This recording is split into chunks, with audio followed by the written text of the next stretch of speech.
I get letters all the time, and I hear from people who have been taken advantage of in financial transactions. And, it really is, it's sad. And a lot of it isn't even, it's not fraud or anything. For one thing, I mean, just the charges involved, the frictional costs, and the baloney that is presented is tough. Meanwhile, buying firms was a regular activity in the corporate world. Charlie and his partner were well aware that weeding out people was critical to their success. They had learnt through time to recognize red flags that indicated persons who were not trustworthy. They were extremely suspicious, and people frequently gave themselves away by what they talked about and what they considered significant and unimportant. Charlie and I have had very good luck in terms of buying businesses and putting our trust in people. It's been just overwhelmingly good. But we filter out a lot of people. And then they say, how do you filter them out? I would say, and I think Charlie will agree with this, people give themselves away fairly often. And maybe it does help to have been around as long as we have in seeing the various ways they give themselves away. When somebody comes to me with a business, and I probably shouldn't tell this publicly because they'll probably tailor their approach subsequently, but when they come, just the very things they talk about, what they regard as important and not important, there are a lot of clues that come as the subsequent behavior. And like I say, we've really had a batting average I wouldn't have thought we would have had in the people that we've joined with, but it hasn't been 100%. It's been well above 90, and I get asked that, I mean, how do you make those judgments? And I don't know, Charlie, can you articulate the way we do it? Well, partly we're deeply suspicious when the proposition is too good to be true. Warren once introduced me to a gentleman promoter who wanted to inveigle us into an insurance program, and he said, "We only write fire insurance on concrete bridges that are covered by water." He says it's like taking candy from babies. We are able to filter out propositions like that. Yeah, anybody that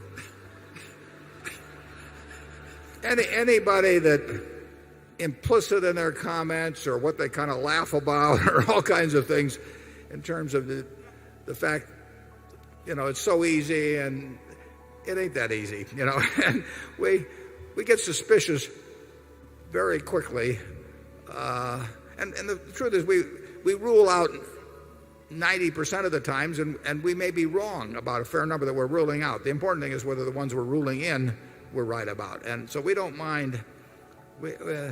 We're looking for the obvious cases of people you can trust. I think you really ought to tell about the experience with the fraud claim. What? On the fraud claim, the fidelity claim with the guy, you had a very well-known insurance company that you don't have to name names, but you basically told them just raise the stakes to make the game fair. This was back in the 1960s. Do you remember that? I don't remember. Oh, well, I do. I remember it. Well, tell it then. Charlie had this tiny little operation which he ran as fund. They came upon the term Wheeler-Monger, which was initially used to describe a soccer perm. However, it was then changed to Margaret Wheeler and Jack Wheeler. They were intrigued by the name change, and after some investigation, they discovered that Jack Wheeler was an interesting individual who held a specialty job in General Motors.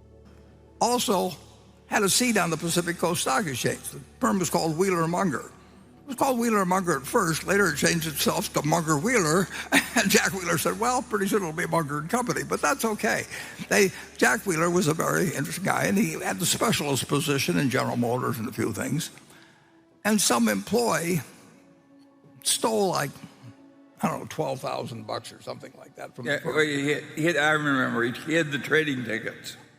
Yeah, some guy steals some money, and Charlie's firm, Wheeler-Monger, was required to have a fidelity bond and all these things that covered dishonest employees and all of that sort. So this guy's clearly dishonest. He's clearly stolen the money. Charlie also had first-hand knowledge of an insurance company. He had an untrustworthy employee who stole money, and when he filed a claim with his insurance company, it was refused. Frustrated, he wrote to the company's president to explain the issue and demanding payment. The outcome was not specified, but it emphasized the need of being careful and persistent in financial problems. So Charlie puts in a claim for $12,000 or something like that, whatever the loss was, and sends it to this very big and prestigious insurance company. And of course, the insurance company denies his claim. They say, the guy really wasn't employed, he doesn't exist, you don't have a dog, I mean, the whole thing. And Charlie gets this letter back, and they're not going to pay the claim. And so Charlie writes a letter to this very well-known, big-name person that runs the insurance company. And he said, he said, we have this $12,000 claim. And he said, this guy stole the money. And we thought we had an insurance policy against people stealing, paid us, people stole money. And he said, we're in this very interesting position because you've got a bunch of people on the payroll, and they're going to get their weekly check or monthly check, whatever they do. So they just say, we're not going to pay, and life goes on. Whereas I'm sitting here, and I've got my time. I got to work on this thing, and it isn't worth the $12,000 for me to fool around with this claim against the company, and they'll appeal it and all these things. So he said, I know that you would be offended by the thought that you might be using this inequality of bargaining position to avoid paying at the claim. That never could be your intention. So what I suggest, in order to really live up to your code of behavior, is why don't we make the $12,000 claim, we'll just multiply it by 10 and call it $120,000 either way. And if you lose, you pay me $120,000. If I lose, I'll pay you $120,000. Now it's worth my while. And he addresses the letter to the chairman and says that's the guy. He gets a $12,000 check by return mail. It's not a bad lesson.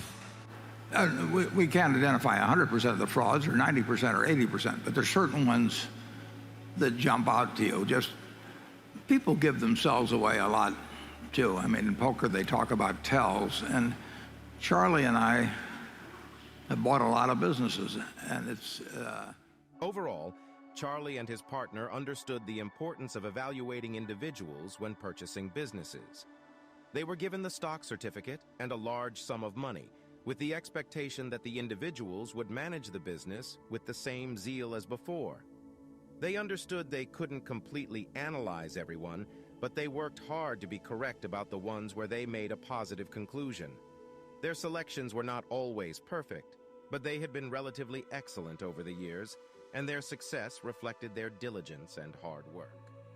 it's very important when we buy those businesses that we assess the individuals that we're buying from with some degree of accuracy, because they hand us the stock certificate and we hand them a lot of money, and then we count on them to run the business with as much enthusiasm after they have the money as they did before. And so we are assessing people, and we don't think we can assess everyone accurately. We just have to be right about the ones where we make an affirmative decision. And those decisions have not always been perfect, but they've been pretty good, and I would say they've probably gotten a little bit better even as the years has passed. Similarly, in looking at financial statements, for example, in the insurance field, we've seen some frauds, and you can see things being done with loss reserves occasionally. We saw it back in, I won't name any names, unlike Charlie. We'll call them company A's and B's instead of naming names. But you would see companies that when they were offering stock to the public, the year or two before that, the reserves would go down very suspiciously, or even when they were selling them to other insurance companies. If they were buying in stock, they might be building the reserves. But there's a million different ways, and I don't claim I know all the ways, obviously, but I have seen enough situations over the years, and I've seen how promoters act, and you can spot certain people who are one way or another playing games with the numbers. The proposals we receive from the investment world, I've got to tell you about one because it illustrates, go on. We received a proposition the other day, and I'll disguise the numbers a little bit so nobody can pick it out. But it was a private company, and we'll say it was earning $100 million a year. But the seller of the business and the investment banker suggested that we should look at the earnings as being $110 million a year. Because as a private company, they had to pay their top people in cash, which was expensed, but we could pay them in stock options and things like that, which weren't expensed or were explained as not really counting, and therefore we could report $110 million if we gave away something we didn't want to give away. But by sort of lying about our accounting, we could add $10 million to the earning, and they wanted us to pay them because they couldn't do it, and we could do it, and therefore, at this point, they're losing me, of course, totally. But it's just astounding the accounting games that are played. All the adjustments are why the place will be earning more than before. It's a business. We also had one that came in from a private equity firm, and by a mistake, we got the email that was sent to the manager from the email from the private equity firms owned it to the manager in terms of making projections for it. And they told him to add 15% because they say Buffett will discount it by 15% or 20% anyway. So just add 15% to offset his conservatism. It's not an elegant business.